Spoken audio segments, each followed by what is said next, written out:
درود دوستان، توی منطقه نامی هستیم با یه محیط قبرستان و یه تپه رو داریم. با هم دیگه میریم رمزگشاییش کنیم. همراه ما باشین. خب دوستان، تو مکان مسکونی هستیم، زیادم نمیشه فیلم بگیریم، خیلی سریع جمعش کنیم. این سنگ ما هم یه سنگ شاخصه و کلی جوقن و اسکنه بر روی سنگ داریم. گوشه از سنگ شکوندن.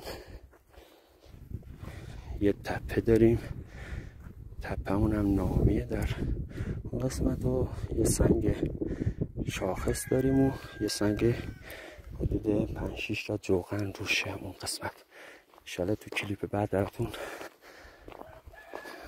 میفرستمش تو پیج. میم جلوتر دوستان، این سنگ دو شاخ بوده که شکوندنش. حالا شاید بعضیا بگن که نه، سنگ دو شاخ کجاش به دو شاخ میخوره. با این کار نداریم، با این هم کار نداریم. میبینید حالا یه بند انگشتی هم داریم اینجا.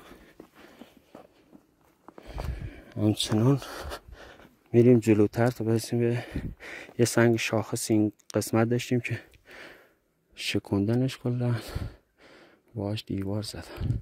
میریم جلوتر برسیم به نشانهای بعدی. دوستان، تو این محدوده درخت انجیر زیاد داریم و میرسیم به یه درخت کهنسال چنار و یه سنگ در بالاش. بریم اونور درخت چنار رو